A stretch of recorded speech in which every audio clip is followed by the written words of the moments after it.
Assalamualaikum warahmatullahi wabarakatuh. Inilah program berita Cakrabuana News, menghadirkan informasi dan berita aktual, tajam dan terpercaya. Topik berita kali ini mengangkat tema Erdogan Faiz Assarraj bertemu perkuat kerjasama, mengapa Turki terlibat dalam konflik Libya. Pokok-pokok berita, Presiden Turki dengan Perdana Menteri GNA pererat hubungan bilateral pasca kekalahan Khalifah Haftar. Berita selengkapnya, Turki dan Libya semakin mempererat hubungan bilateral mereka. Pada hari Kamis 4 Juni 2020, berlangsung pertemuan antara Presiden Turki Recep Tayyip Erdogan dan Perdana Menteri yang berbasis di Tripoli Faiz Assarraj di Istana Kepresidenan Turki di Ankara. Selama konferensi pers dengan Assarraj, Erdogan mengatakan Turki dan Libya telah sepakat untuk memperluas hubungan mereka, termasuk di wilayah Mediterania Timur.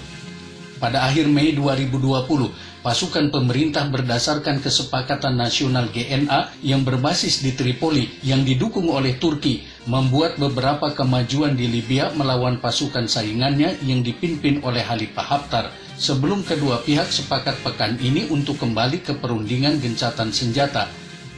Sejarah akan menghakimi mereka yang menyebabkan pertumpahan darah dan air mata di Libya dengan mendukung Faiz Haftar, kata Erdogan kepada wartawan di konferensi pers.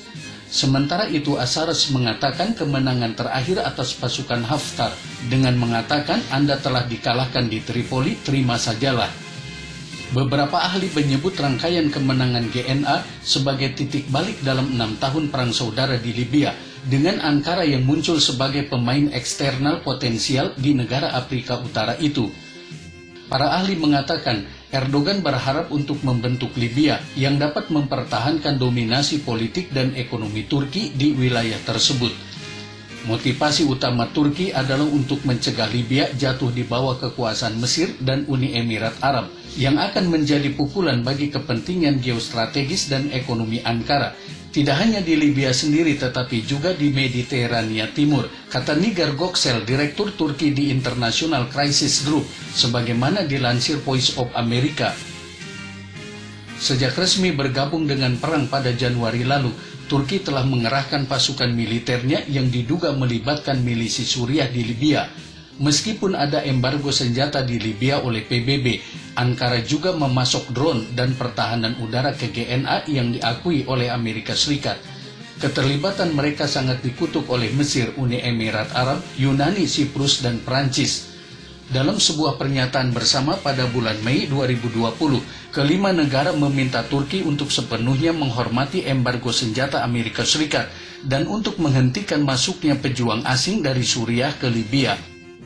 Haftar telah berjanji untuk meluncurkan kampanye udara terbesar dalam sejarah Libya terhadap target Turki di negara itu. Sebagai tanggapan, Ankara telah mengancam dampak yang serius. Munculnya rasa urgensi Ankara untuk mengamankan perjanjian penetapan batas laut dengan Libya bertetapan dengan puncak kebutuhan Tripoli untuk mencegah pasukan Haftar, kata Göksel, seraya menambahkan bahwa Ankara melihat Libya sebagai pintu gerbang untuk pengaruh atas Laut Mediterania. Alasan geostrategis. Pada bulan November 2019, Turki menandatangani kesepakatan tentang pembatasan wilayah yurisdiksi maritim di Mediterania dengan GNA. Kesepakatan itu semakin membuat frustasi tetangga-tetangganya, terutama Yunani dan Siprus, yang menentang hak pengeboran Turki di perairan tersebut.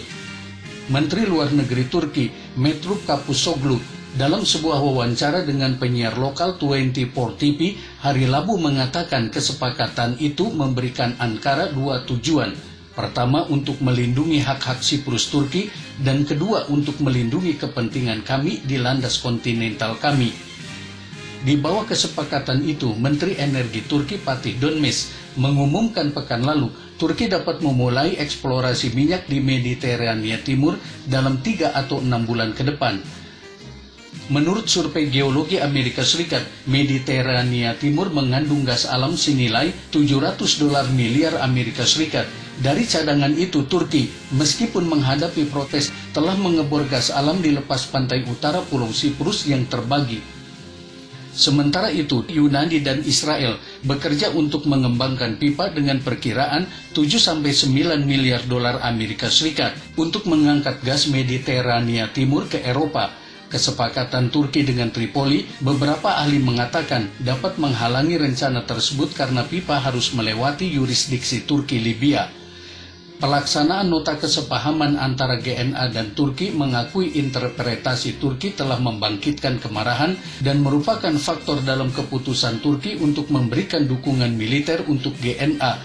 Tim Eton, seorang peneliti senior di Chatham House, mengatakan sebagaimana dikutip POA.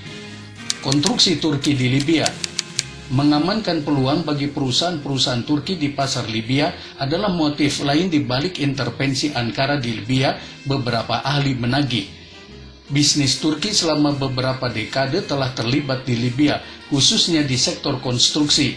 Menurut Kadir Ustun, Direktur Eksekutif SETA Foundation, sebuah think tank pro-pemerintah yang berbasis di Washington. Turki mencoba menengahi solusi setelah Arab Spring dengan pemimpin negara saat itu, Muammar Gaddafi, untuk mengamankan kepentingan komersialnya serta keamanan lebih dari 20.000 warga yang tinggal di Libya pada saat itu, kata Ustun. Sebelum Gaddafi digulingkan, sekitar 100 perusahaan konstruksi Turki dilaporkan telah menandatangani konstruksi di Libya. Namun karena konflik Arab Spring 2011 mereka harus pergi.